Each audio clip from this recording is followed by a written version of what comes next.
Ola zoda dinde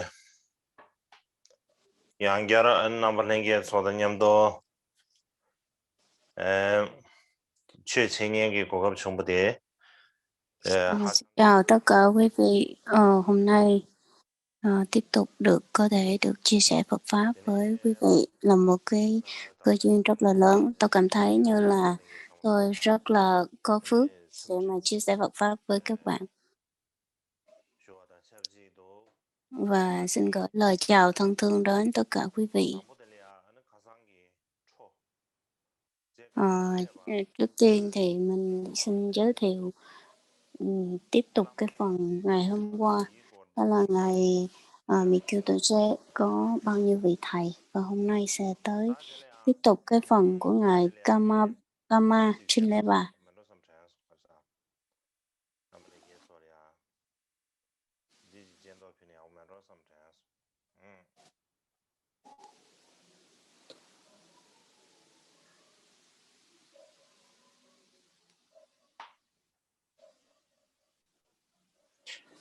Dan dindosi ta karla ngege da lawa yeba de dirwa yemba de din nge lawa yunso ne ma jin da ke na ba zu ka de jin da lawa ye jo che men ro kan da che ne ane 당보 de sang ge ne ba che ane bi mo zhe xue se Từ màn hình thì từ bên trái tính qua là ngài Sange Nyemba Dumotrishi Hose Shurup Senge và Kama Chileva.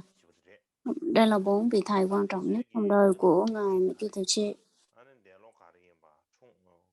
Trên bảng có ghi là cái lúc các vị có 5 sinh và 5 mất của 4 vị ở đây. Và ngài Dumotrashi Hose thì có thể là ngài đã tịch vào năm 1545. Và ngài Kamachinleva, đây là cái hình của ngài. Hoặc là mình không có một cái hình rõ ràng nào rõ đẹp hơn.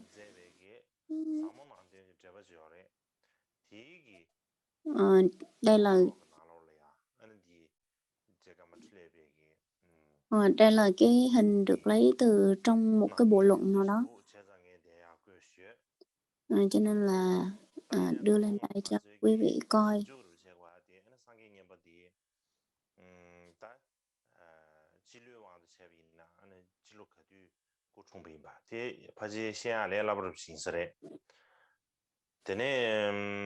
공부 좋아하디 은 버지 지동 앞진 생활 처음으로 간다 제네 Ngài Sange Nyemba thì ngài tịch khoảng thời gian 1525. Và ngài Dumotrashi thì cái năm sinh của ngài thì chúng ta cần phải tìm hiểu thêm. Ngài Shurup Senge thì không có sai,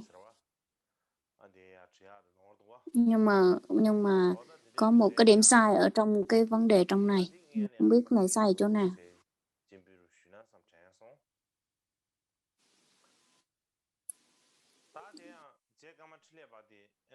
Ngài Kamachinleva, ngài Mikkyuto tích nương tựa vị thầy này như thế nào?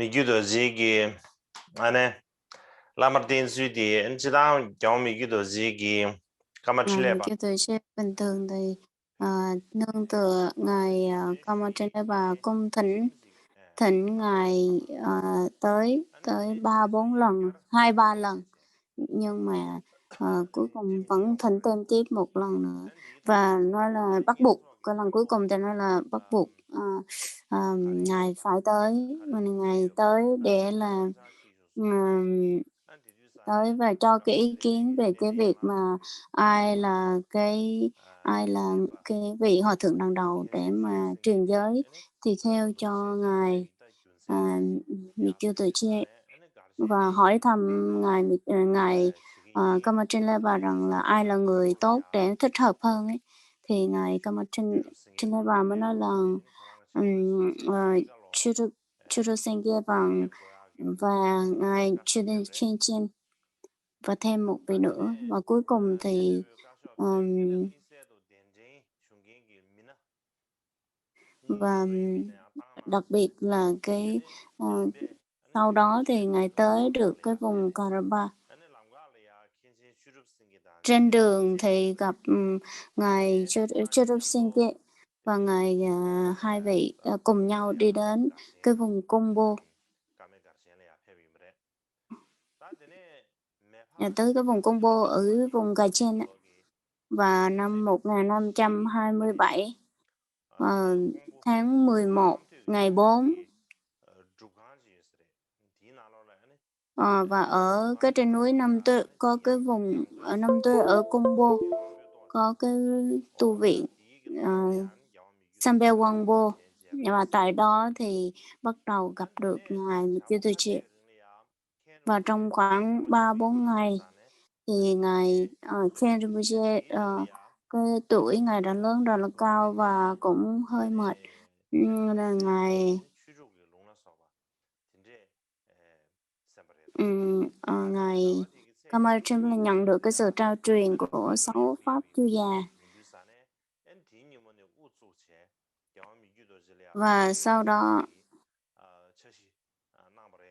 đó thì khoảng là trong cái thời gian ngày 22 thì 21 ngày thì trong 21 ngày sau sẽ gọi là truyền giáo pháp cho ngài, nhưng mà ngày 22 chứ không phải là ngày 21 thì ngài Mikito nói rằng là không đợi được tới 22 ngày đâu, lâu quá. Thì cuối cùng thì các vị đó gọi là truyền pháp cho ngài Mikito vào ngày thứ 17, vào ngày 17 và vào buổi sáng thì ngài bắt đầu vào cái buổi sáng và bắt đầu vào Pachin, và bắt đầu buổi chiều thì cúng dường ngài Gama Trinleva, cúng dường rất nhiều cái phẩm vật. Và cái lúc đó ngài mình cho tôi chế đội chiếc mũ đen và các vị đã dạy pháp cho ngài, và từ đó trở đi thì ngài Gama Trinleva gọi là ngày nào cũng thuyết pháp dạy cho ngài mình cho tôi chế. Vào trong cái ngày thứ 22 này thì ngài là lễ truyền giới cụ túc cho ngài Mikio Tuệ, và hòa thượng đằng đầu là Khenchen Churub Singye và Kamatrinapa là tuyên luật sư, và Kambo Khenchen Shekia Sangbo là hòa thượng Azale,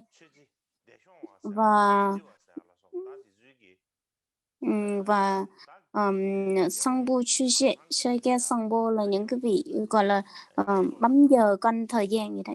Và ở cùng với nhiều cái vị, với sự chứng minh của rất là nhiều chư tăng của Kiều Tuyên Con Sư Sung và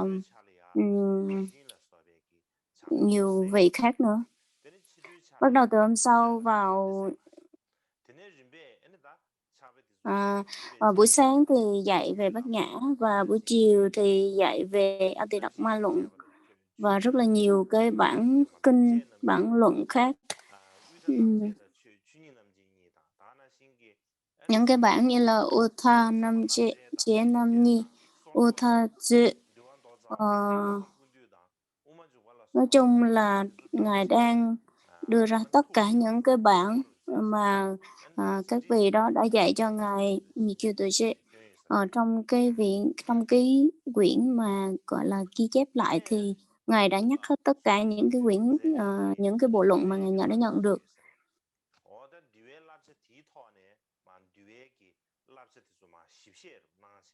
Và trong cái lúc mà học cái bộ kinh, về bị giải thoát và bao gồm các cái nghi thức như là, bố thí, hông phải, Bố Tát, An Cư Kiết Hạ và lễ tự tứ, những cái nghi thức căn bản. Mikhail Tuche và ngài Kamabachil nói bảo rằng là, ờ, là giải thích rất là rõ ràng về cái luật. Ngài Kamabachil la bảo là, gọi là, chịu trách nhiệm về cái phần luật tạng.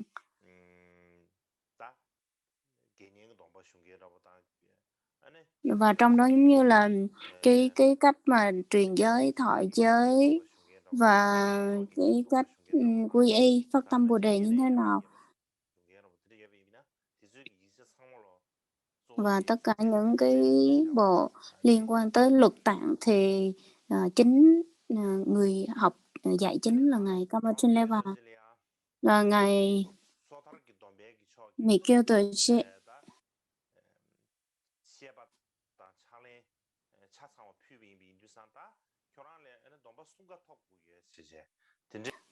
Ngài Mikhail Tuche đi dạy cho ngài Kamachunleva dạy cho ngài Mikhail Tuche thì phải nói với ngài Mikhail Tuche rằng ông phải có tất cả các giới luật thì mới có thể học được.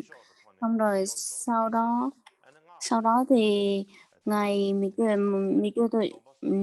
Tuche đã nhận hết tất cả các giới, đã thọ hết tất cả các giới, như là giới sa di, tỳ kheo và mật giới đều đã nhận hết từ ngài Kamachunleva.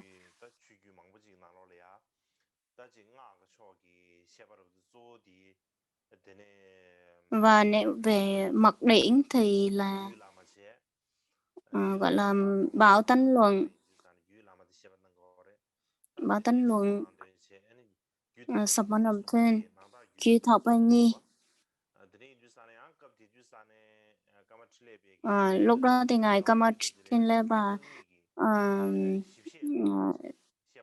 giải thích rất là rõ ràng về hai cái bộ mật điển rất là lớn là Chư Ta Nhi.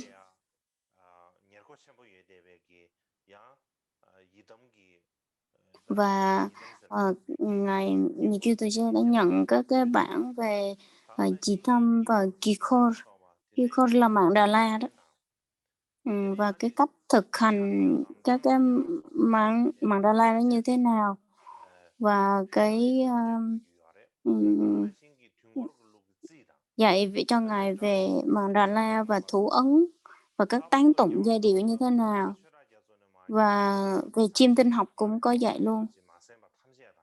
Và đặc biệt là những cái pháp của ngài Kamapa thứ 8 chưa được nhận từ ngài Kamapa thứ 7 thì ngài Kamapa Chenleva truyền hết tất cả những các cái pháp ấy chưa được nhận từ ngài, truyền thừa lại thì ngài Kamapa ngài Kamapa Chenleva đã truyền hết tất cả cho ngài Mikhail Tuche. Cái cách mà ngài thọ pháp thì như thế nào? Thì trong lúc mà ngài thọ pháp thì là, trước tiên thì ngài đi đảnh lễ ngài Kamachunleva, và để cho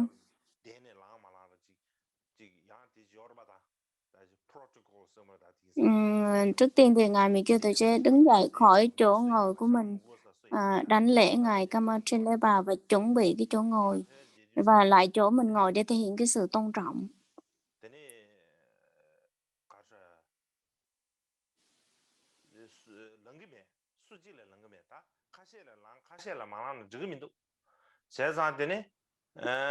Bình thường thì tôi đi học thì tất cả mọi người đối với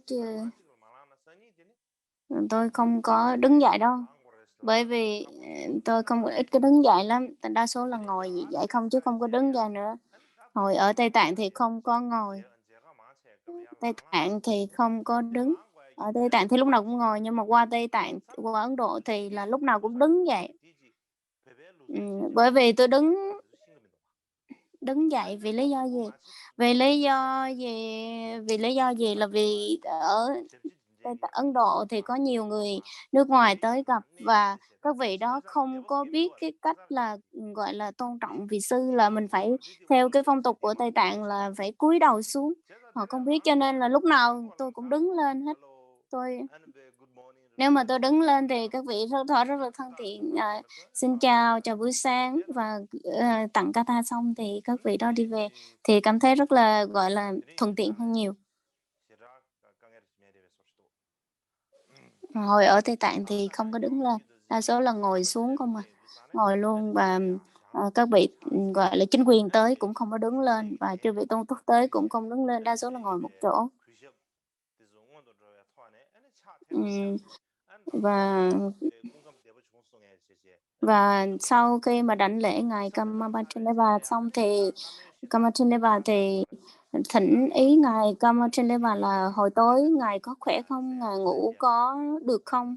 Và sau đó thì, ừm, đặt cái lòng bàn tay của ngài vào bàn tay mình thì tối không và sau đó không có tiếp tục bất cứ câu chuyện nào hết và học bài luôn, học cho tiếp tục cho tới lúc nghỉ trưa.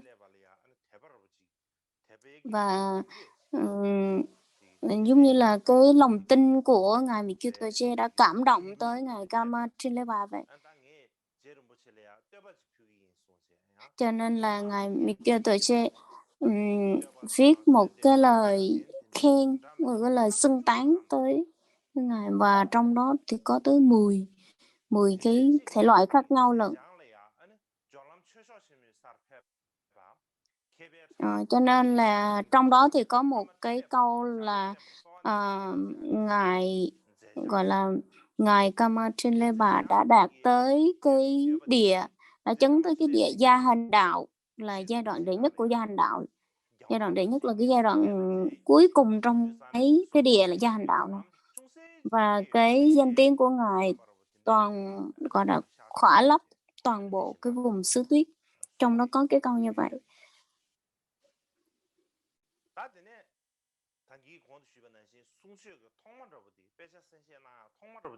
Và cái bản, đầu tiên mà cái bài đầu tiên mà Ngài học đó là, cái bản Hiện Quán Trang Nghiêm Luận của Hiện Quán Trang Nghiêm Luận, nhưng mà trong cái bản dịch của vị gì đó. Và, một ngày thì có 3 cái buổi học, 3 buổi học, mỗi ngày thì có 3 buổi học.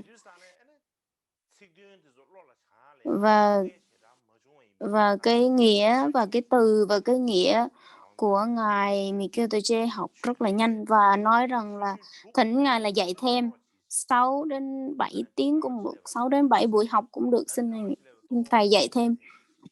Và ngài Kamachindava cảm thấy rất là hơi hơi khó chịu, còn nói rằng nếu như mà chúng ta học nhiều như vậy thì, ờ, tôi nói chỉ là tôi nói hoặc là ông nghe thôi, chứ không có động lại bất cứ một cái gì trong tâm ông hết, như vậy thì có tốt hay không? Và ngài Mikitoche,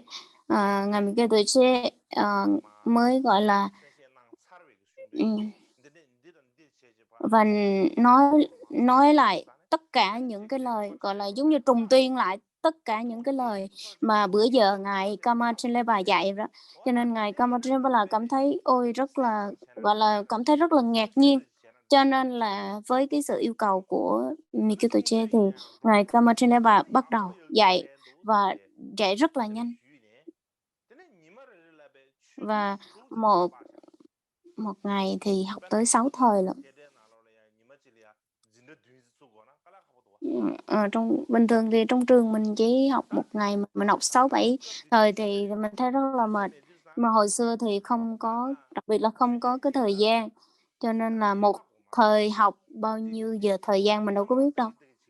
Mà này các vị hồi xưa hay coi tới cái, mặt trời để mà đoán giờ thôi. Mặt trời thì mình biết rồi, nó đâu có chạy từng phút đâu, mà mình nghĩ chắc có lẽ là rất là dài. Một một tiết học hoặc là một thời học thì chắc là bây giờ mình không có thể đoán được đâu. Nói tóm lại thì là một ngày học tới 6 buổi, và tất cả, gọi là, các cái bảng giống như là cái, từ học nghĩa hoặc là học cái tinh túy thì, khai vị cảm thấy không có mệt mỏi chút nào.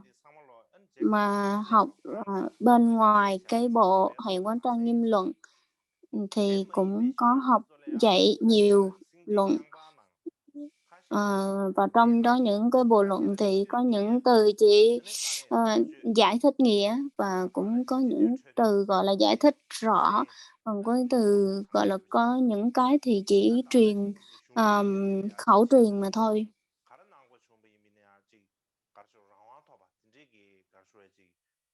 Và Ngài giảng truyền lại giống như là một cách, gọi là, vô công dụng hạnh, không mệt mỏi gì luôn. Mà Ngài, Kamochileba, ờ, cái thời gian mà dạy cho Ngài Mikitoche thì 3 năm, thì 3 năm, thì 3 năm, nhưng mà nếu mà mình tính theo từng tháng để tổng thì chỉ có 14 tháng thôi. Và trong đó thì mình thấy là học liên tục, không có đứt đoạn một ngày nào, là trong vòng một năm trường là không có sự gián đoạn nào luôn. Lúc nào cũng học, ngày nào cũng học. Hồi xưa thì các vị không có ngày nghỉ, cũng không có holiday, cũng không có, ờ, gọi là, Chủ nhật gì đâu, ngày Chủ nhật gì đâu nha. Và học từ buổi sáng cho tới buổi tối, sáng mặt trời mọc cho tới tối mặt trời lặn luôn. Và sau đó thì sau khi dạy thì nếu như mà vị nào mà muốn tới gặp Ngài thì có thể gặp. Ừm, và có những cái buổi họp so với, gọi là, chính quyền ở cái vùng Cà Chen á. Và lúc đó thì Ngài cũng là vị La-mã lớn, cho nên là thỉnh thoảng thì tới những cái buổi họp họp và trong họp thì người ta, ừm,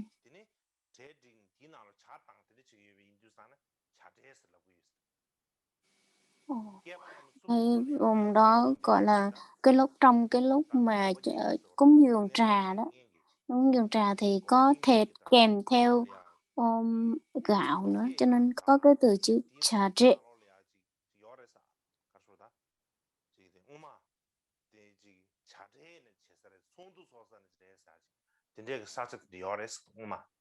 Hồi xưa thì có một cái vùng dành để riêng cho họp hành thôi, có cái vùng ở vùng Cà Chen đó.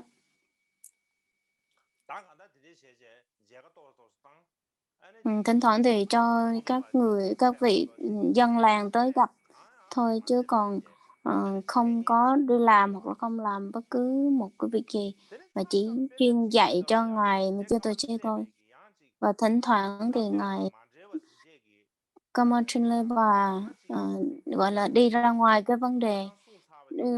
vấn đề học, hoặc là nói lặp lại những gì ngày hôm qua đã nói, hoặc là, đi vào một cái nghĩa và đi rất là sâu cái ngoài vấn đề của cái nghĩa đó đi.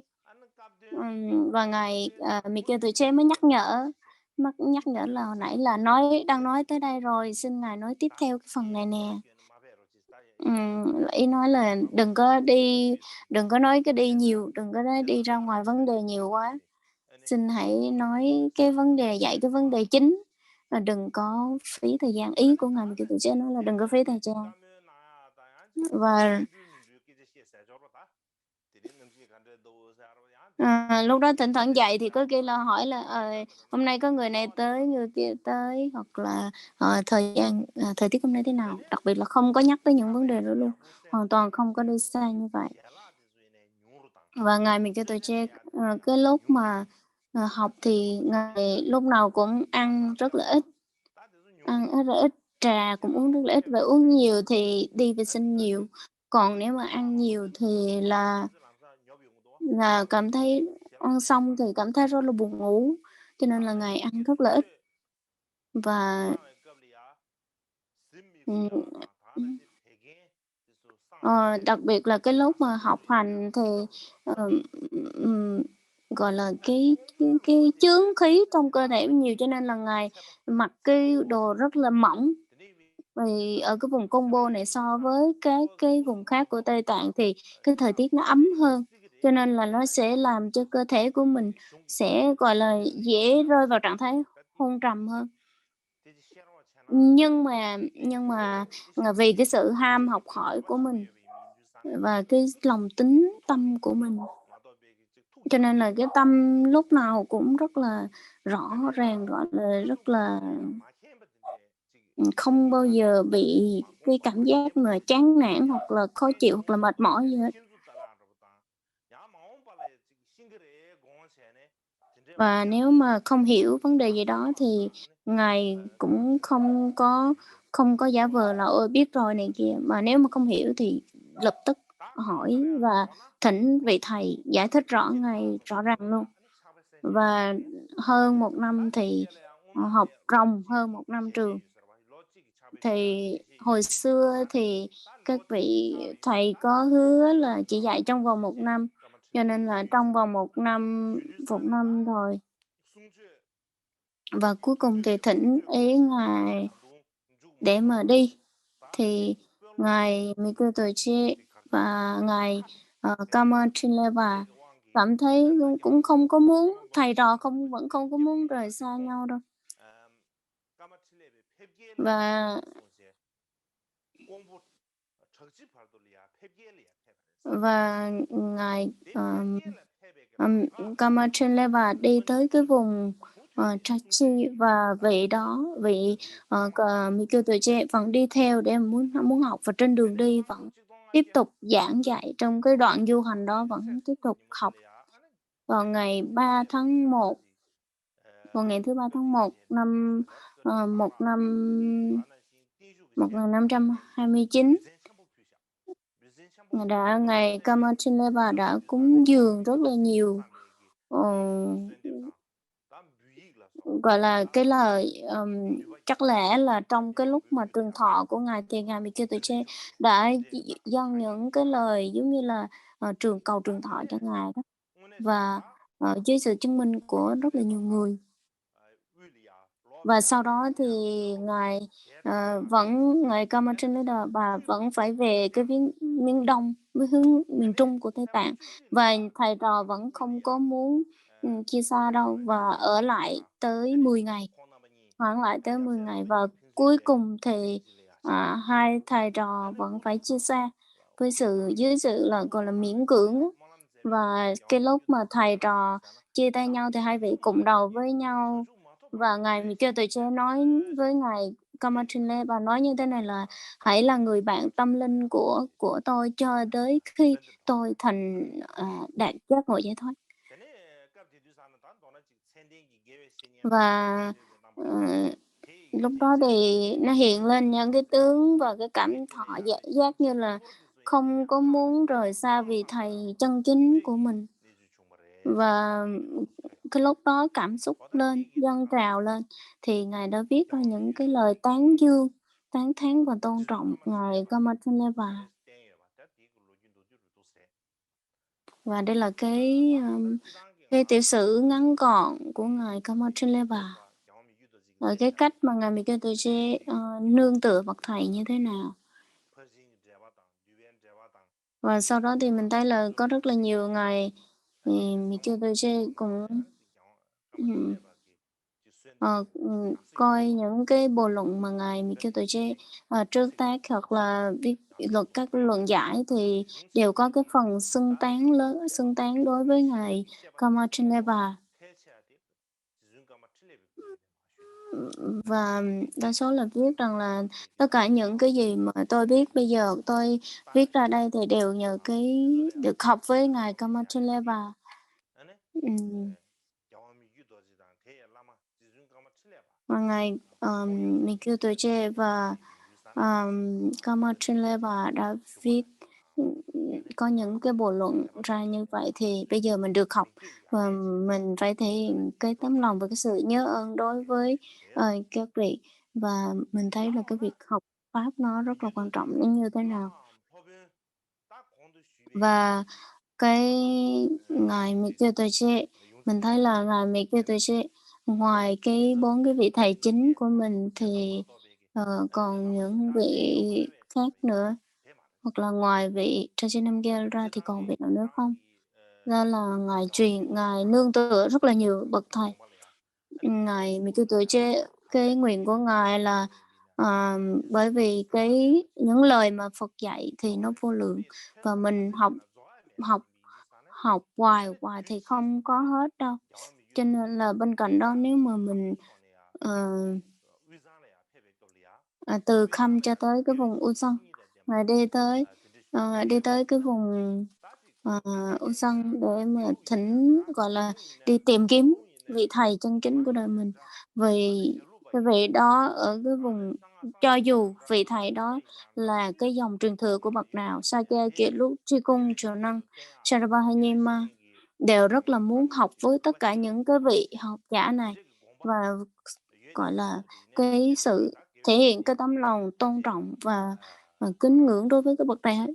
Nhưng mà, dường như Ngài không có được một vị thầy như ý muốn của mình, những vị thầy mà như trong tư tưởng của mình, tiếp theo á. Và ờ, sau đó thì có những cái vị, như Sakya Kakyu, kiểu lúc, gọi là, tài giỏi hoặc là, uyên thâm, nhiều kinh nghiệm về Kalachakra thì chỉ có ngài Panchen Tokyo của, Sakyapa, có 2 vị và đang cố gắng để mà để học với 2 vị này. Nhưng mà ngài Panchen Tokyo thì, ngài nói là ngài Panchen Tokyo là bây giờ có thể học hỏi, nói chuyện, gọi là, thảo luận sơ sơ với nhau. Ừm, ừm, nhưng mà sau đó thì ngài Panchen Tokyo, mới mới mới giả vờ mới giả vờ rằng nếu như mà ông nương tựa tôi thì tôi sẽ dạy với ông, còn nếu như mà nói chuyện không, thảo luận không thì tôi sẽ không làm. Ngài Lama Tsukeba mới nói như vậy, thì ngài mới kêu mày mày kêu tụi chị mới thấy đọc cái câu trả lời này và cảm thấy có cái ý gì đó và cuối cùng vẫn không có nương tựa cái vị này. Sau đó khi tới cái vùng, Chợ Bung và tới cái vùng là trong lúc ở trong cái nhà nghỉ ở trong cái nhà nghỉ và có rất là nhiều, trong cái thời gian đó thì có nhiều người nói chuyện và nhiều người thảo luận và tranh luận với nhau. Và lúc đó đã gặp cái ngài Bengen Tokyo, cái vị mà hồi nãy từ chối ngài đó. Và ngài đã không có nói thẳng, mà ngài nói, rất là nhiều câu chuyện và đi vòng chứ không đi thẳng. Ờ, trong cái câu đó thì có một cái câu rằng là trong 18 trường phái khác nhau về luận, thì nếu như mà có 18 trường phái về luận Lục Tạng thì bắt buộc phải có, 18 cái tư tưởng khác nhau. Nếu như mà, ờ, ngài, ngài Vincent Tukkeva này mới nói như vậy thì, gọi là, một cái giọng rất là lớn, cái giọng lớn lên mới nói rằng là, có rất nhiều giáo lý khác nhau giữa các trường phái. Vậy thì là kinh điển và từ A Tỳ Đặc Ma Luận và các cái luận khác như vậy. Ngài Mỹ Cơ Tự Chế mới nói rằng là, nếu vậy thì 18 cái trường phái này khác nhau như thế nào? 18 cái, gọi là, trường phái về luật tạng này khác nhau như thế nào? Và ngài, Vincent này nói rất là nhiều nhưng mà vẫn không có cái sự cô đọng. Thì ngài Mẹ Tư Tuổi Trẻ mới nói rằng là, vị này ông nói rất là nhiều nhưng mà vẫn không có cái ý cô đọng. Và, dường như là cái giọng của ngài bên trên này, gọi là, giọng rung lên và nói rằng "Ôi, tôi không có một cái ý gì hết." Nói như vậy. Ngài Michael Tuổi thì cũng không không nói rằng là Ngài nói rằng là cái, Simsamba thì chấp nhận là tự, gọi là, tự chứng ngộ đó, còn bên Trung Quán Tông thì không có chấp nhận tự chứng ngộ. Và, ờm, theo trường phái của tôi thì tôi chấp nhận nó. Và cái lúc đó thì Ngài, Rinchen Rinchen thì mới nói một cái giọng rất là nhỏ nhẹ. Và trong cái Ngài nói rằng là nhiều cái vấn đề về sùng năm, xin năm là cái cảnh và cái vật mình, mình thấy nó như thế nào á. Và Ngài Michael Tuổi mới nói rằng là "Có phải là ông không có biết những cái vấn đề này có đúng không?" Thì Ngài, Michael Tuổi mới nói rằng là "Ôi, những vấn đề này tôi không có biết." Và cuối cùng thì vị, đó rời đi. Ngài Michael Tuổi đó, Ngài rời đi. Và sau đó thì Ngài Benjen Tokiwa mới nói với Ngài, Suklot Changwa này, gọi là, không có nói thẳng với Ngài Mikao Toche mà nói qua Ngài, Suklot Changwa, nói rằng là người ta nói rằng tôi đã quen thuộc với tất cả các văn bản nhưng mà, nói là mình biết hết tất cả các cái văn bản, các cái bộ kinh điển nhưng mà hôm qua đã biết rằng chắc chắn sẽ gặp Kamaba, nhưng mà khi mà gặp ngài tôi đã cố gắng rất là nhiều, trước đó tôi đã chuẩn bị rất là nhiều. Và tôi nghĩ rằng nếu mà khi gặp ngài Kamaba thì tôi sẽ dạy ông rất nhiều, nói rất là nhiều. Nhưng mà khi mà tôi nói một chút chút gì và những cái gì mà tôi đã học, đã coi và ngày hôm qua mấy ngày trước tôi đã cố gắng ôn lại và những cái gì đó, nhưng mà vẫn không thể nào nói được bất cứ một chữ gì cho Kamaba hết. Chắc có lẽ là Kamaba đó có cái, thần thông nào đó chăng? Nên là kể lại cho ngài Chanwa như vậy, Paul chuộc lại Chanwa như vậy. Và ngài Pengen Tokewa mới mỗi lần, dạy dạy thì ngài có một cái cuộn giấy viết về các luật tạng. Và trong đó có một cái vấn đề là nếu mà, mình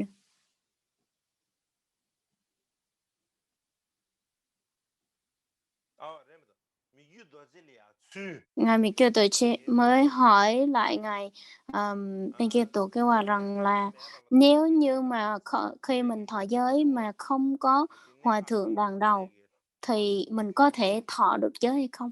Thì lúc đó đi hỏi với ngài và các cái bộ luận như là Bát Nhã, Lượng Luận, thì Đạt Ma Cao Sơ Luận, Trung Luận và các cái quan điểm, về thời luân nó như thế nào, ờ, viết trong 7 tờ giấy.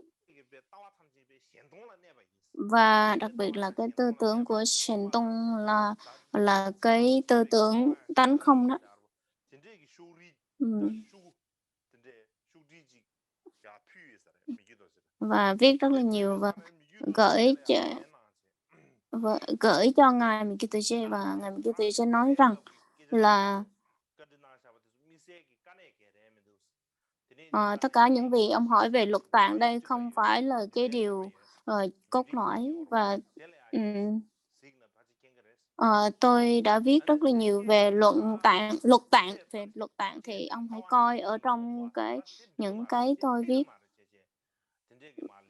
Và ngài, ờm đưa ra những cái quan điểm, nói chung là tất cả các quan điểm về, tư tưởng của ngài Mikio Che nè, rồi đi nói với ngài, Vincento Kawa.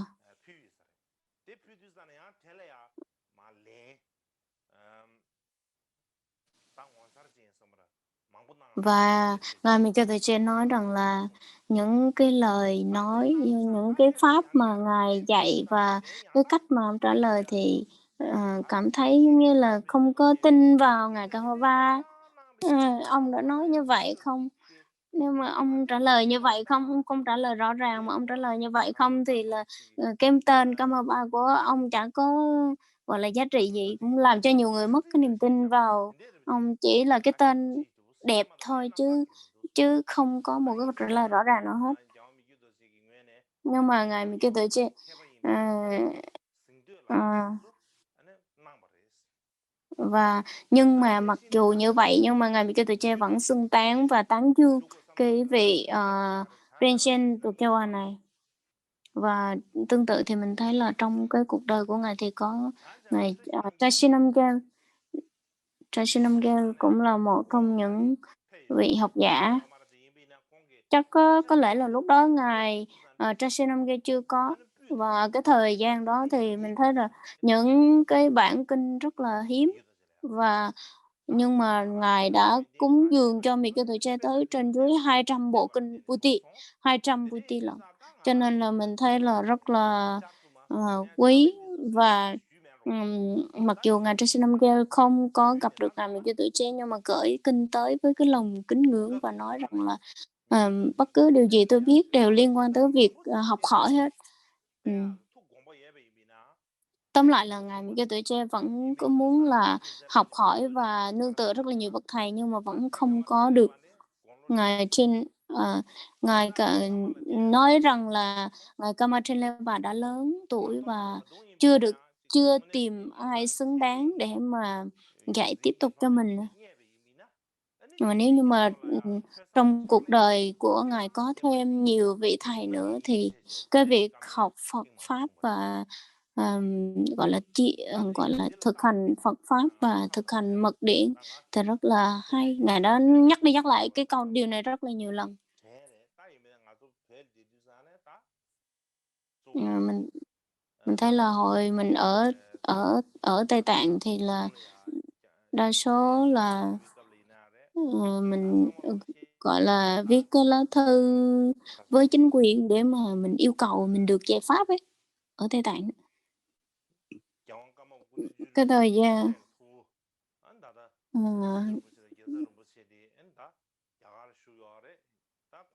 ờ, hai vị đệ tử lớn của ngài Kamabada thứ 16 là, ừm, chẳng hạn như nói rằng là hai vị đệ tử lớn đó bắt buộc phải về Tây Tạng, còn không thì tôi phải về Ấn Độ.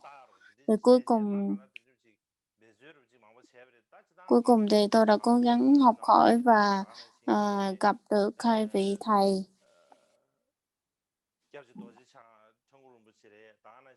Ngài, ờ, True Rinpoche rồi, tên ngài nói vài ba vị nữa, nhưng mà con không có biết cái tên của quý vị này cho nên là con nói không có rõ.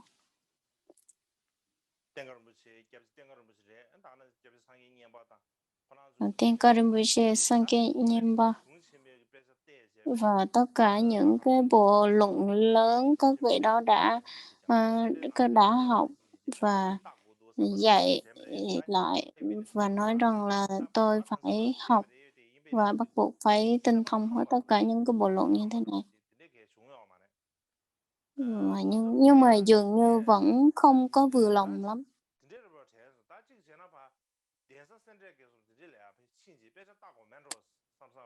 Và thỉnh thoảng thì tôi nghĩ rằng tôi sẽ tới ba cái vùng Tiền Sa, cái vùng các cái chùa lớn để mà học. Nhưng mà tôi nghĩ rằng là thỉnh thoảng lại về nghĩ lại, bây giờ đi tới cái vùng đó học cũng không có được bởi vì tôi là, cái vị chấp chính của cơ chiêu và là có cái tên Kamaba nữa cho nên cũng không thể nào mà đi tùm lum học được. Rồi lúc đó phải suy nghĩ, còn phải suy nghĩ những cái vấn đề như vậy. Và thỉnh thoảng thì ở chùa Kiều Tuệ có nhiều các học giả tới, các vị học giả tới thảo luận này kia thì, tôi cũng có nói chuyện nhiều.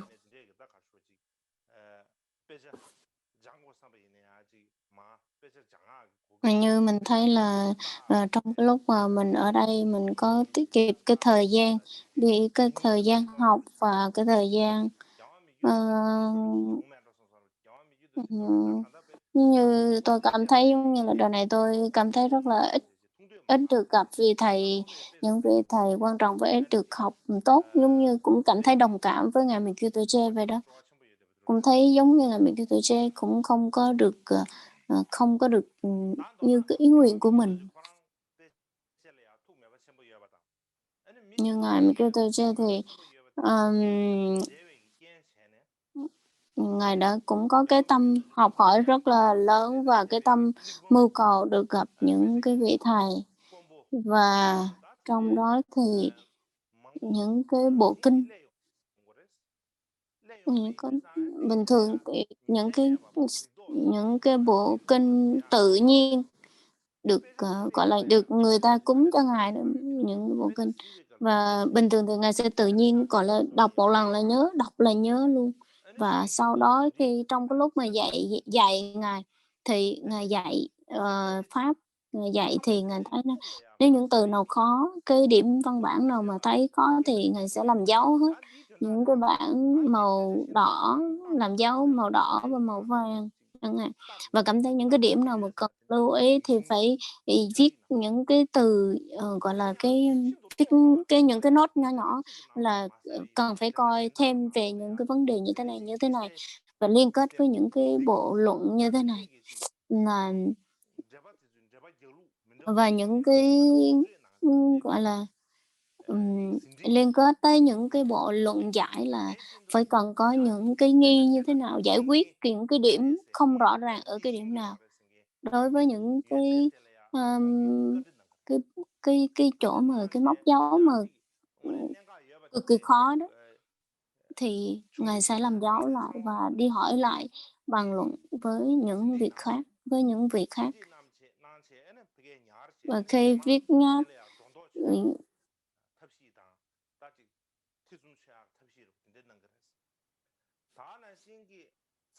và trong cái quyển, gọi là, trong cái bụng là Thema Retail, đó là về lượng luận, và hai cái bộ luận là, Atidatma tập luận và Atidatma câu số luận là Ngài đa số là Ngài học thuộc lòng hết. Và từ cái canh trong cái thời gian là canh thứ nhất cho, gọi là, cái canh thứ nhất là từ 9 giờ tối cho tới 8 9 giờ sáng vẫn, gọi là, đọc bài đó, gọi là, trì tụng để mà cho dễ nhớ đó, học thuộc lòng đó. Đó là một cái phương pháp học thuộc lòng của phong tục Tây Tạng, cho nên là từ rất là lâu, Ngài đã những cái bộ luận lớn, Ngài đã bắt đầu học. Và có một cái vị tên là, Kamalosawa Rinchen Dashi, ờ, và dạy về, tiếng Phạn và gọi là, dạy tiếng Phạn về cái, gọi là, Kalabalan Treilaba, có nghĩa là, các cái phông chữ của tiếng Phạn và về vấn đề, ờ, văn thơ và ngữ pháp và cái cách học về ngữ pháp của tiếng Phạn dạy cho Ngài. Và sau đó thì cung tru sa gia đình trên sang tô tuổi trên sang vô ngà ri bà lì bê của cha và dạy, cho ngài về, ờm, schema về lượng luận và giống như là nhiếp lợi học, tâm lợi học này kia. Và cuối cùng thì, sau đó thì ngài Pawasukla đã dạy về cái, ờ, dạy về chiêm tinh, chiêm tinh. Có những vị thầy rất là giỏi về chiêm tinh đều, dạy cho ngài.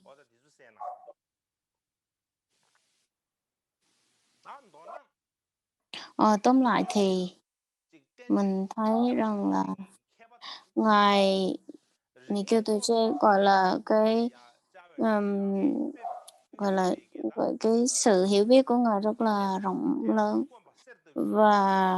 Và các cái vị mà biết ít về ngữ pháp, các vị thầy giáo mà đi gặp, đảnh lễ ngài Mikitoche thì, gọi là, xưng tán cực kỳ, ừm, xưng tán ngài là ngài là một người rất là cực kỳ giỏi. Và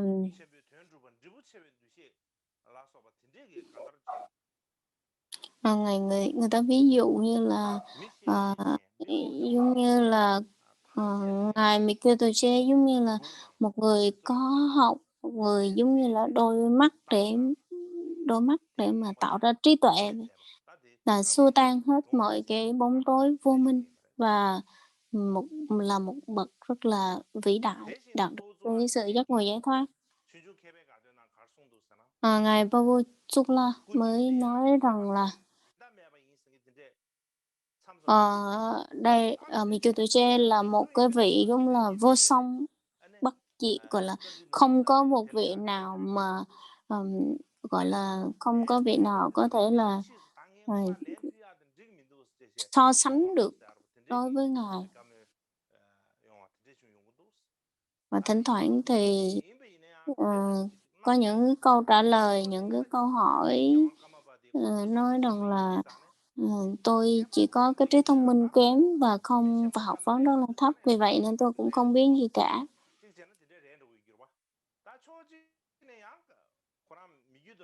Một mặt thì ngài Michelangelo là một người rất là tinh thông và những vị chứng, gọi là, có sự chứng ngộ rất là đặc biệt và nhiều người, nhiều vị học giả tới đảnh lễ và, gọi là, kính ngưỡng ngài.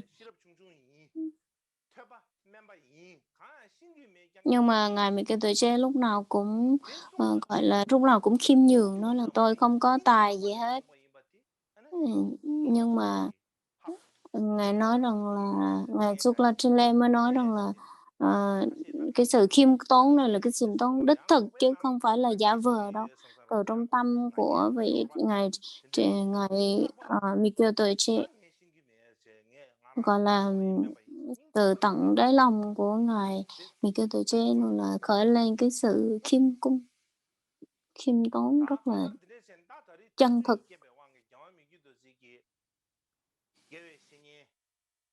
Mình thấy là cái thời gian này thì mình nói ngắn gọn như vậy, cái ngài Michelangelo mà dạy, nương tựa bậc thầy như thế nào. Và nói tóm lại thì là, ờ, với lại với cái tình yêu thương dành cho những chúng sanh gọi là, đang mê muội đó, và với cái sự tôn kính đối với, giáo lý của Đức Phật. Và Ngài không có ngại gian khổ để mà dạy và truyền lại cho, người sau.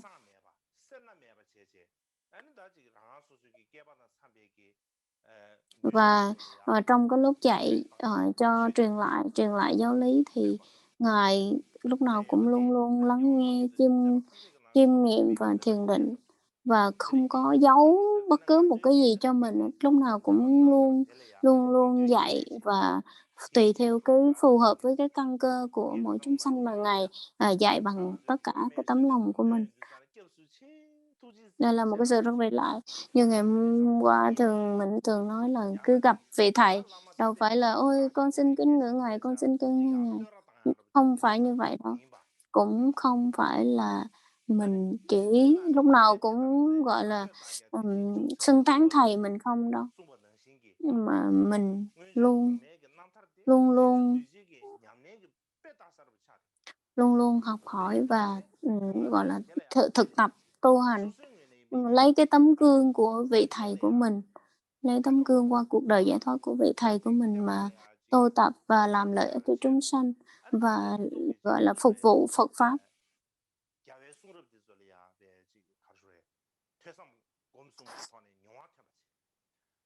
Và, nương vào giáo lý của Phật mà mình thực hành Phật pháp, gọi là, văn tư tu. Cũng không có cái sự mình học Phật pháp ở đây mình không phải là để mình cống cao ngã mạn, mà là mình học Phật pháp để mà mình lợi ích cho bản thân và cho, ờ, ừm, lợi ích cho chúng sanh và lợi ích cho mọi người. Mà mình, gọi là, phục vụ chúng sanh, phục vụ thầy của mình. Ừm, bây giờ mình, gặp rất là nhiều, gọi là, mình có rất là nhiều cái trường học để mà đào tạo, tăng ni, thì đâu phải là vì cái lý do là ngày mai mình nổi tiếng hơn, hoặc là đâu vì cái lý do mình có cái bằng cấp để mà mình, mới học ngày hôm nay đâu.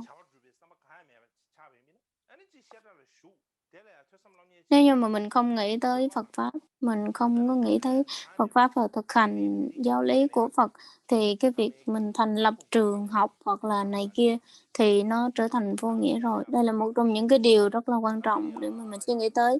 Mình có bây giờ nghĩ, giải lao một chút.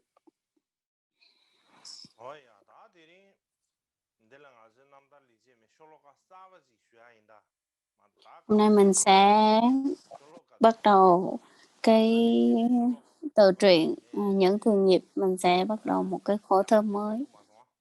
Bữa giờ mình không có dạy tốt, nên hôm nay, tôi sẽ bắt đầu cái khổ thứ tư.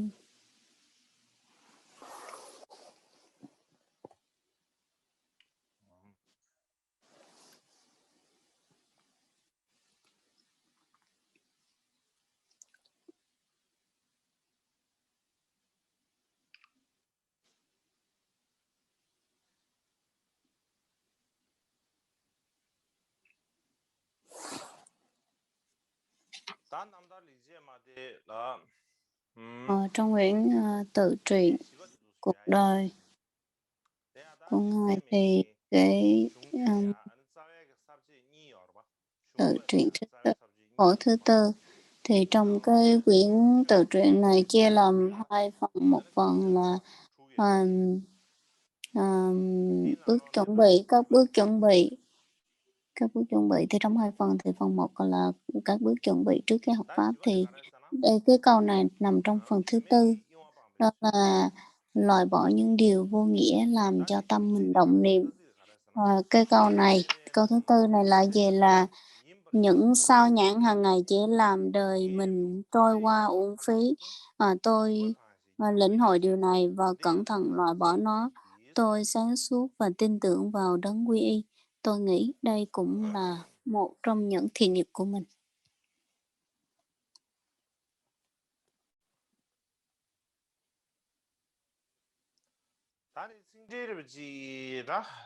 Câu này giải thích ngắn gọn, thôi khỏi giải thích đi, cũng không cần đâu. Đọc thì hiểu rồi. Ngài Mikkyutoji trong cái tuyển tập của Ngài, và trong có một quyển tên là Mikkyutoji Namthala Lapeti. Cái quyển trong cái tuyển tập của Ngài thì có một quyển tên như vậy. Cái quyển này nói đến gì?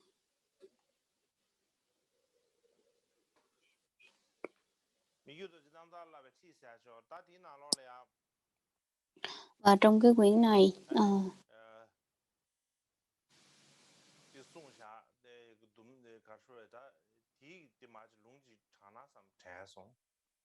tôi định gọi là trích một số cái dẫn chứng ra.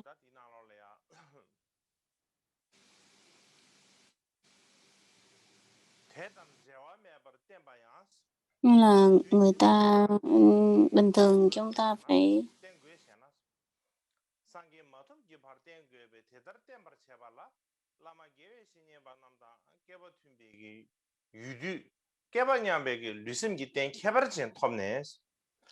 라마다 담배치 땜바로 차오베 바르제 제시 튕긴 상황시 그베스 디체기 라마다 잠주엘라 대바다 준주당 전바다 띵지 실업 속이 계획에 사와라 라레베스 cái đoạn này nói là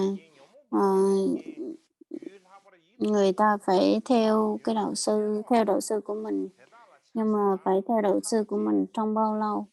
Khi mà mình đạt được cho tới khi mình đạt được Phật quả thì mình phải nương theo đạo sư của mình, và điều đó phải thể hiện rằng mình phải có phước đức để mà trong một thời gian dài mình có thể nương tựa cái vị đạo sư của mình với những người bạn tâm linh của mình. Mình phải có thân và tâm phải có cái sự tương đồng với nhau. Và để mình đạt được những cái vấn đề như vậy, mình phải loại bỏ hết mọi cái chướng ngại.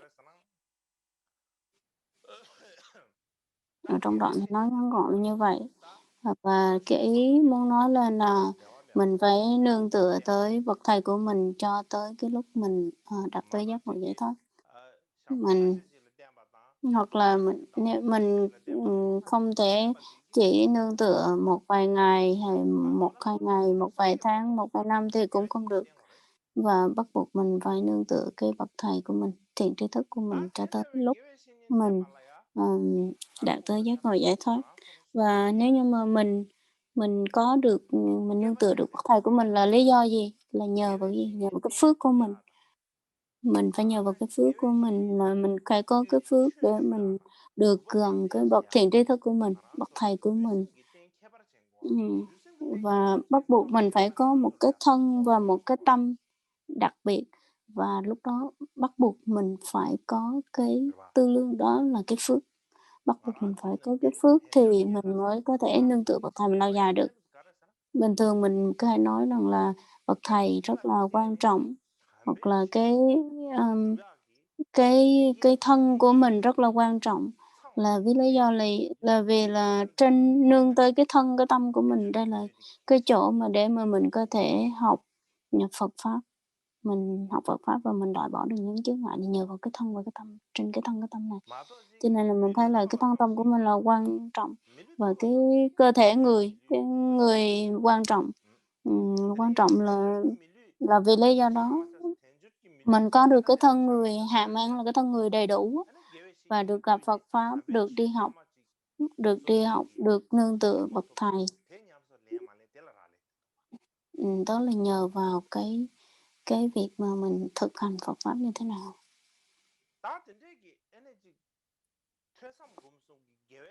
Và trong đó thì mình thấy là cái việc văn tư tu của mình và cả những cái chướng ngại, những cái chướng ngại và những cái nghịch chuyên, nội chướng, ngoại chướng rất là nhiều. Và trong đó thì mình thấy cái nội chướng, cái chướng mà tệ nhất, cái chướng mà tệ nhất và xấu nhất và nặng nhất, đó là cái tâm phiền não và cái tâm ái dục của mình. Mình thấy đây là cái chướng này mình phải đoạn bỏ, để mình cũng không thể nào dùng những cái vật bên ngoài, hoặc là những cái pháp cúng dường bên ngoài, không thể nào loại bỏ được. Mà bắt buộc mình phải dùng cái tâm của mình phải loại bỏ cái tư tưởng tà kiến, đó thì mình mới có thể bỏ được cái phiền não này. Và mình thấy là cái tham, vì cái tham mà mình có cái sự tà kiến nó như vậy, là cái phiền não nó làm tới cái phiền não cực kỳ nặng.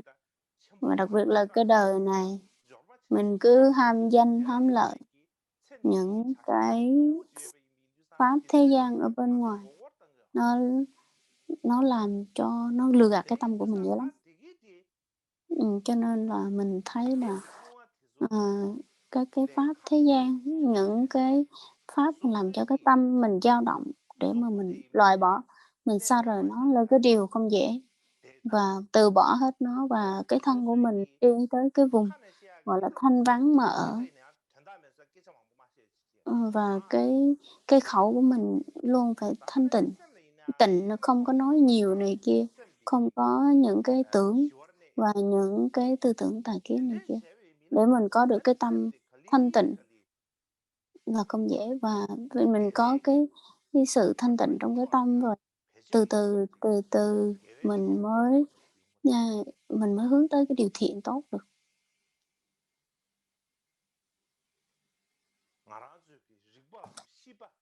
Mình thấy là cái tính tình của mình và cái, cái sự, gọi là, nhạy cảm của mình, cái rõ ràng, cái sự thông minh của mình á, là từ từ mình mới có thể xoay chuyển được. Phải dùng cái, đầu óc của mình vận dụng vào nó. Mình thấy là cái, thân khẩu ý của mình, ờ mình rất là tiếc nếu mà mình dùng vào cái thân tâm này vào cái pháp của thế gian, hoặc là những cái công việc rất là thấp kém, rất là tiếc. Cho nên là mình phải cố gắng hết sức có thể và dùng cái thân người này một cách có lợi và có ý nghĩa. Đó là mình phải thực hành pháp.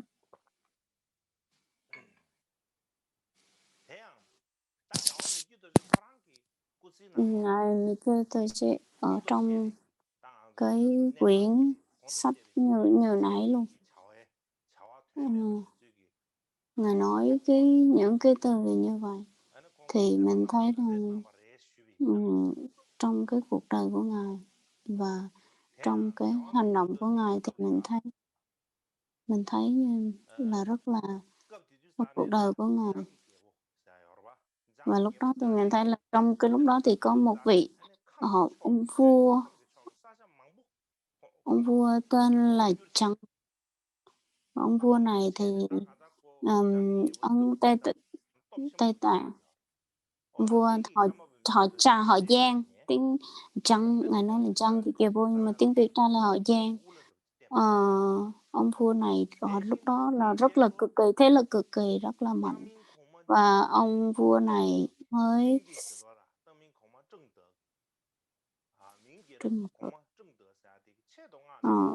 vua này mới kết nối với ngài Mikitoji, và dường như có cái sự liên kết rất là rộng lớn, và ông vua này mới thỉnh ngài tới Trung Quốc,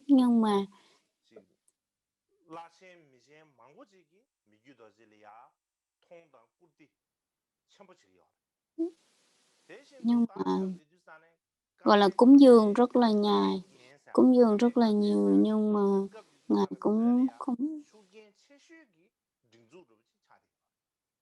và cái vùng Kaminkaken này là cái gọi là được cái sự ủng hộ rất là lớn từ cái vùng này.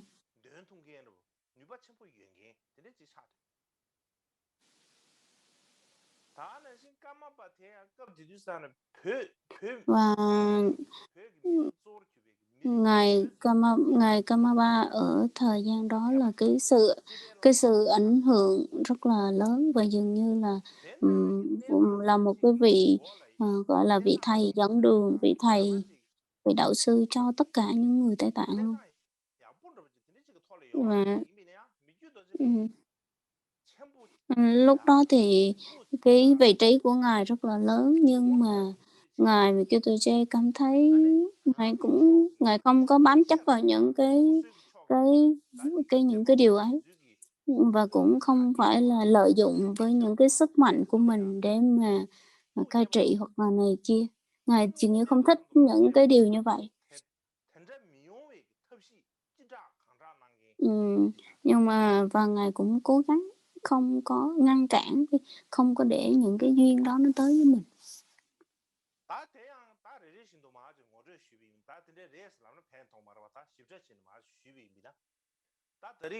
Mình nói như vậy, nhưng mà mình phải nói rõ ràng, chứ nói sơ sơ không thì nó cũng không có rõ. Hôm nay tôi muốn nói rằng là cái ông vua Giang và cái vùng đất Giang này, Giang này với cái mối liên hệ gì với các Kamaba như thế nào, và cái dòng tộc này, cái dân ở vùng này có liên hệ với Kamaba như thế nào. Và hôm nay tôi sẽ nói về cái ông vua Giang này, và ngày mai sẽ tiếp theo những cái vấn đề về cái vị vua rồi nhà mình. Này.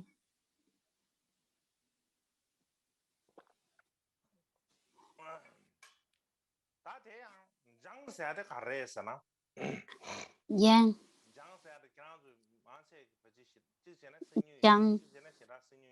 Chăng đây thì có thể là một số vị đã nghe, nhưng mà đa số chắc có lẽ là sẽ không nghe đâu. Nên Nếu những người mà sinh ra từ Tây Tạng, Ấn Độ thì chắc có lẽ là sẽ không bao giờ nghe đâu, mà ở Ấn Độ, Tây Tạng thì có thể thỉnh thoảng sẽ nghe. Trong cái lịch sử lâu đời rồi thì trong cái ông vua này ông vua này tên là Chăng, tiếng Tây Tạng gọi là Chăng, La Cha Ta Cha Ngà Chăng hoặc là Hậu Ôn Cha Ngà Chăng, tiếng Tây Tạng có. Vị vua này tên là Chăng. Vị vua này thì đã gọi là gặp nhiều lần và vị vua cái vùng đất của vị vua này nó bị Tây Tạng họ kiểm soát rất là nhiều lần. Và cái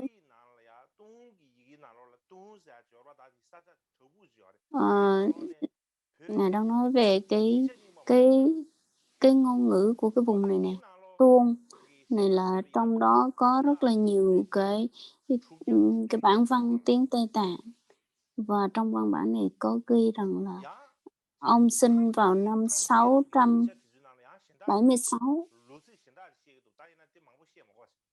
Trong đó có nhiều rắc rối lắm, ghi tùm lum trong sử ghi rất là nhiều.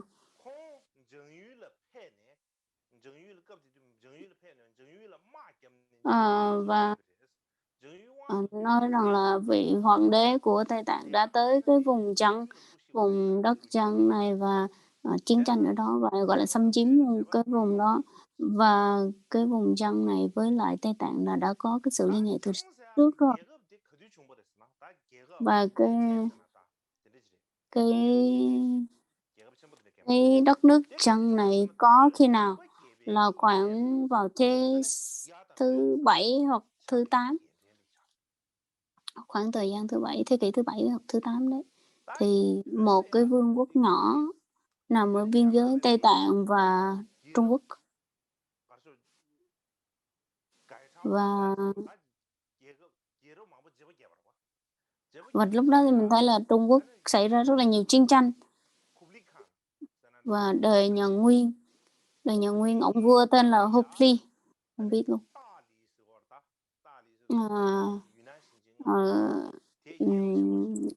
Đời nhà Nguyên ông vua tên là Hugli, không biết, nhưng mà cái thời đó là đã tới cái vùng Đại Lý, xâm lược cái vùng tên là Đại Lý, và cái vùng của cái ông vua này nè,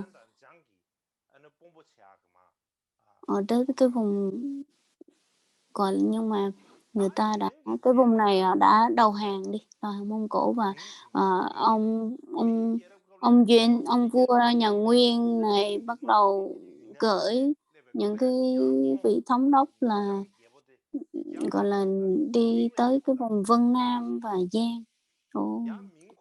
Vào năm 1381 thì Giang bắt đầu đầu hàng Trung Quốc, và gọi là cho ông đầu hàng xong thì cho ông nắm quyền cái vùng tên là Vân Nam. Và trong đó thì có một cái họ tên là có một cái dòng tộc tên là về tiếng Việt mình là Mộc á. Và do đó thì hoàng đế nhà Minh, gọi là sau cái đời nhà Nguyên thì là đời nhà Minh, thì nhà Minh ban cho ông cái tên đó. Cái tên họ tộc ấy, đó là vào thời của ngài Kamaba thứ 7. Vào thời ngài Kamaba thứ 7, ngài và ông vua Chăng này đã có cái mối liên hệ rồi, bắt đầu từ đó. Nhưng mà ngài Kamaba thứ 7 không có tới được cái vùng vua Chăng này, mặc dù ông mời rất là nhiều lần. Và sau đó thì ngài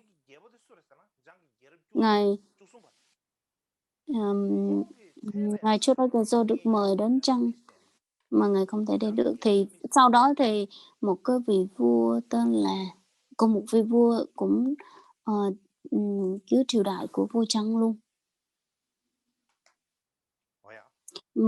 Vào cái triều đại thứ 13 đó thì một vị vua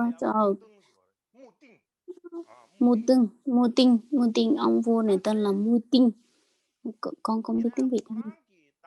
Đã mời vào ông vua thứ 13 đó của triều Đại Trần thì mời ngài Mikyu Tuche tới.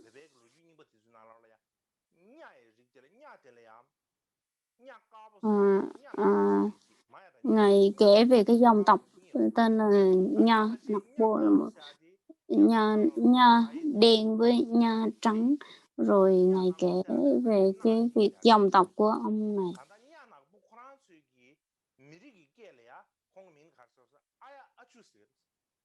Trong cái dòng tộc của ông thì tên của ông là Aja Achu.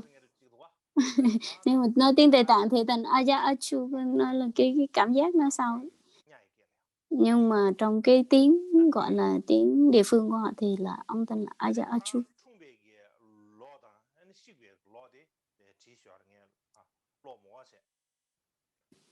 Trong đó có tiếp theo đó, nhưng mà không cần phải nói tới nhiều. Và ông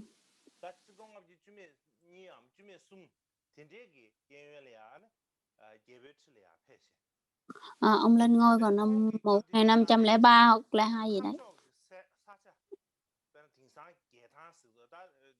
Và ông nắm quyền cai trị ở cái vùng Khăm. Bây giờ thì Shangri-La.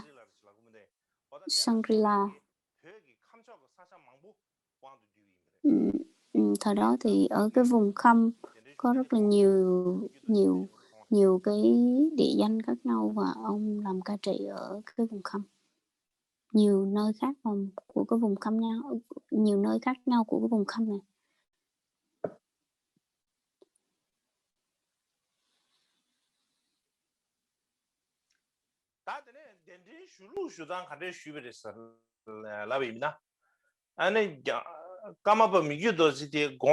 Và cái cách mà Mikyu Tuche ngày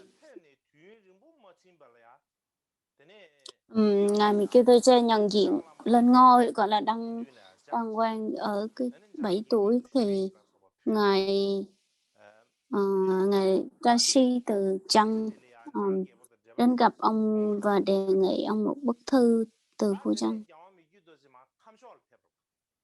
Và ngài Mikyu Tuche đến cái vùng Khăm và thăm cái tu viện Kama và Kamo Nhị Năng và các cái trụ xứ của ngài Thừa Xuân Khenpa. Và lúc đó thì ông vua Trăng mới thỉnh ngài rằng là xin ngài tới cái vùng vua Trăng, và ngài đồng ý.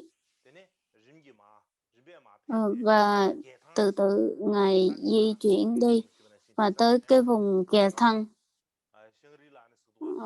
hiện tại là Shangri-La, thuộc cái vùng Vân Nam ngày nay. Vào năm 1516, vào tháng thứ tư là tháng của tháng Phật đản, vào ngày 3 của tháng Phật đản, ngài đến gặp ông vua, và trong đó có một con voi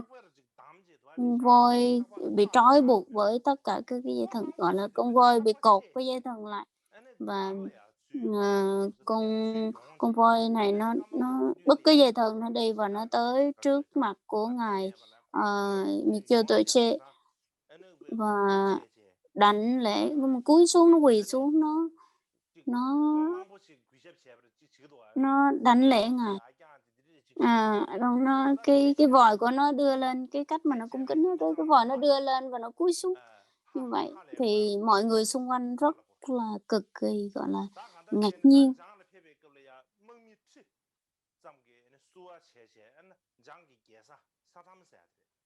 Và sau đó thì tới cái vùng Sa Thăm là cái vùng thủ đô của cái nước Giang này nè.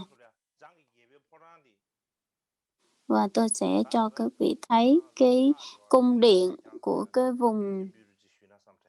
cung điện ở chỗ cái thủ đô của ông vua Trang này nha. Đây, hiện tại đây.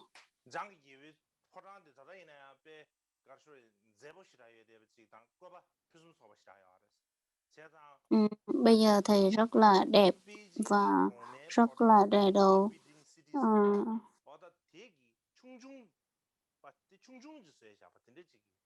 Người ta ví rằng đây là một cái Bắc Kinh Bắc Kinh nhỏ gọn, một cái Bắc Kinh mini, người ta ví như vậy.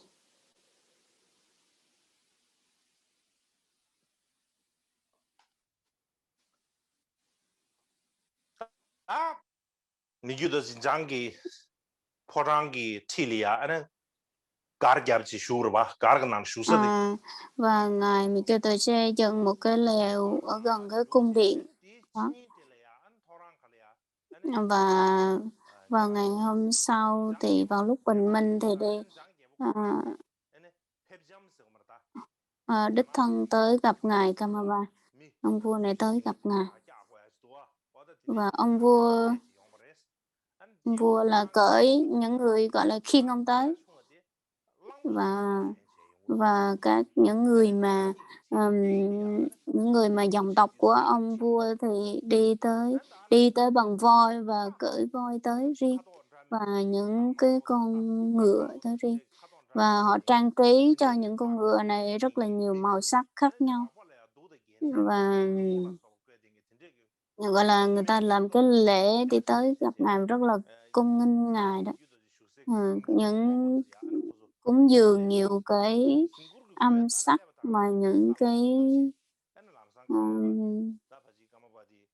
cái biểu ngữ khác nhau, và cuối cùng thì được gặp tới trước lều của ngài và đi xuống và đảnh lễ ngài.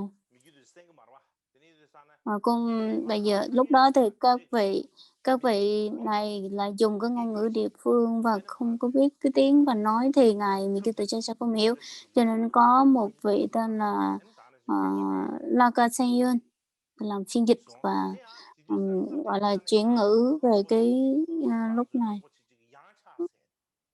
Và cuối cùng lúc đó có một cái con voi nó cũng rống lên và nó lại tôi không biết rống kế giống như cái tiếng của con voi đâu nha. Nó chắc cái tiếng của nó như vậy quá.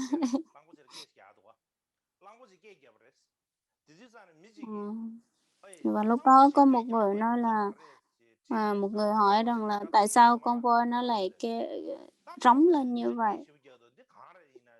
đây là lý do gì, thì và cái người mà trong cái nài voi đó, ông nói rằng chắc là gặp được một Đức Phật, cho nên là con voi này nó vui mừng đến như vậy đó. Và sau đó thì ở trên trời xuất hiện nhiều cầu vồng và mưa hoa. Ngài ở một tuần ở trong cái vùng trăng này, và vị vua này chuẩn bị rất là nhiều cái gọi là âm nhạc để mà cúng dường cho ngài, âm nhạc gọi là đàn ca hát á, cúng dường cho ngài. Hiện tại thì mình vẫn còn có thể thấy được những cái vấn đề, những cái trại và cái dàn nhạc như này ở Tây Tạng.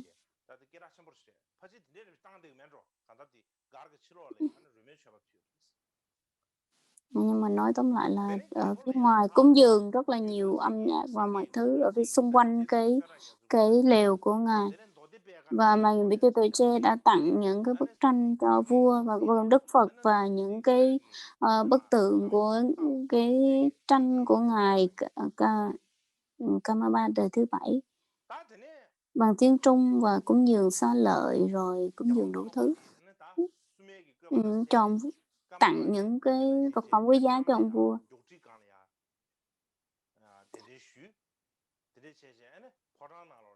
Một người đã mời Mikitoche tới cái cung điện, và khi vừa tới cái cửa thứ hai thì gặp vua và dâng kata cho vua.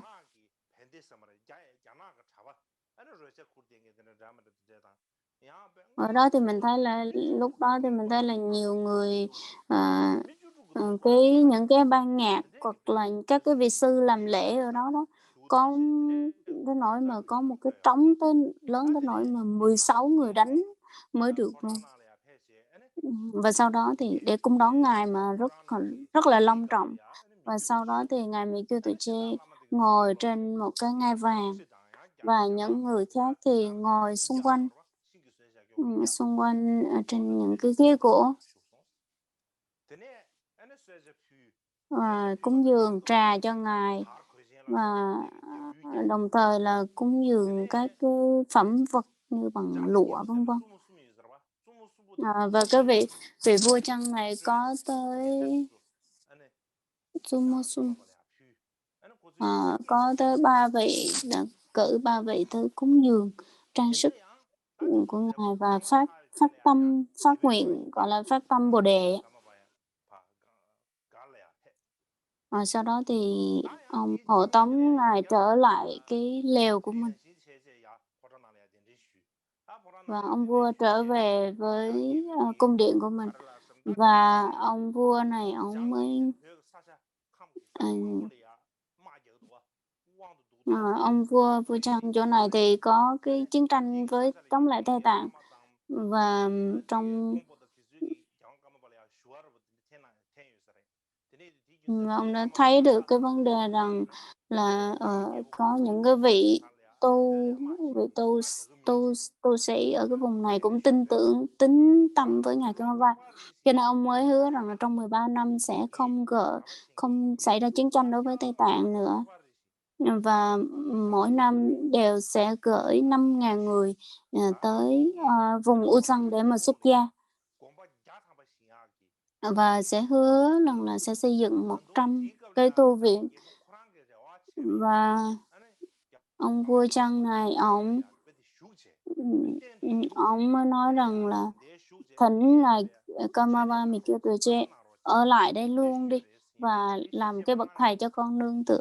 Nhưng mà Ngài không có làm, Ngài không có đồng ý và Ngài nói rằng tôi phải về Tây Tạng.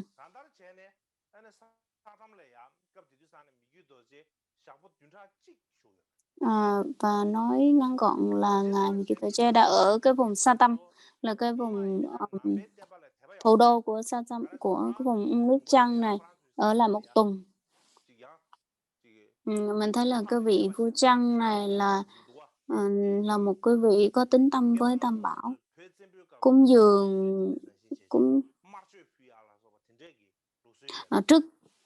hồi xưa thì ông vua này không có tín tâm với Tam Bảo và cũng hay thờ những cái vị thần này kia đấy. Nhưng mà sau khi gặp được Ngài Mỹ Kiều Tuổi Tre thì bắt đầu là tin vào, Phật giáo và tin vào giáo lý của Cơ Kiêu Kama Kam Sang và coi đó là một trong những cái giáo lý quan trọng trong cuộc đời của mình. Đặc biệt là Ngài Kamapa Chuyên Tuổi Tre. Chuyên Tuổi Tre là Ngài Kamapa đời thứ 10. Và sau này thì Ngài tới cái vùng Trăng này ở lại rất là lâu.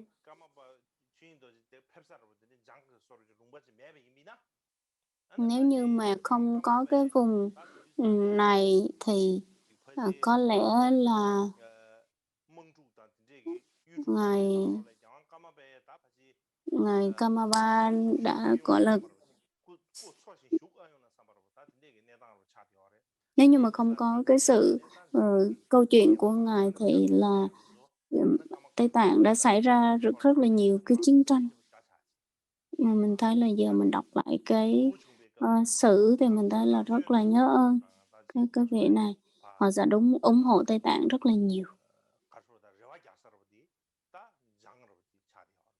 Và lúc đó là mình thấy là cái niềm hy vọng và cái sự giúp đỡ của ông vua Trăng này rất là phải đáng ghi ơn.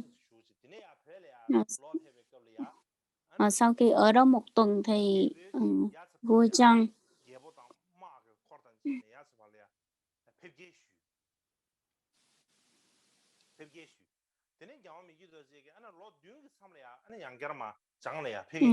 Ngài Mỹ Kiều Tuổi ông vua Trăng này ông mới thỉnh Ngài Mỹ Kiều Tuổi Tre sẽ trở về Tây Tạng và Ngài Mỹ Kiều Tuổi Tre hứa rằng là 7 năm sau ông sẽ quay lại. Nhưng mà có thể là đã không quay lại. ngài ông vua Trăng mới nghĩ là mỗi ngài sẽ ngài sẽ về ngài sẽ trở về lại cái vùng Trăng này nhưng mà không có tới. Và sau những cái lời hứa của ông vua này với ngài Mitsubishi thì ông đều ông đều làm được hết và mỗi năm đều cúng dường hết và làm rất là đúng theo những lời hứa của mình. Trong cái sử ghi lại rất là rõ ràng. Và ngài Mitsubishi đến cái vùng Kiệt Thăng và tới cái vùng này thành lập một cái ngôi chùa mới.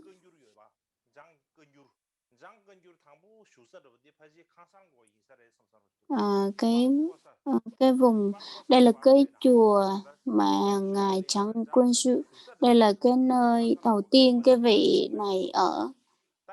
Và có lẽ là như vậy. Đây là nơi ở của vị Trăng Cơ Chu.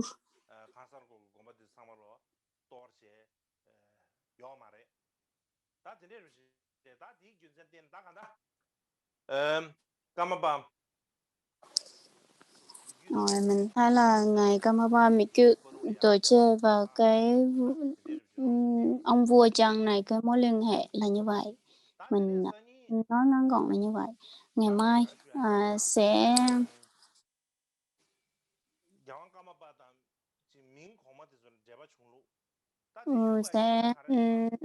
nói về cái việc là mối liên hệ giữa ngài Kamaba và ông vua Minh. Đây không phải là cái việc mà tôi thích hoặc là tôi nói mà là nó có cái sự liên hệ. Ông vua tên là Trần Tự.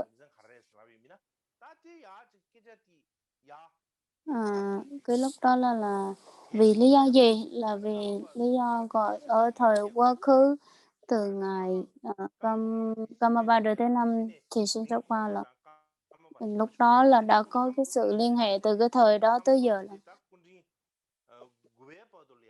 là từ đời ngày Kamaba đời thứ 5 cho tới ngày Kamaba thứ 9 đều có cái sự liên hệ với vua Minh.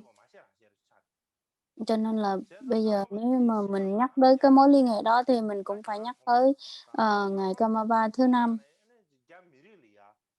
Và lúc đó thì ngày Kamaba và cái sự liên hệ giữa cái Tây Tạng và các vị Kamaba nó liên hệ như thế nào đối với cái dòng gọi là Trung Quốc.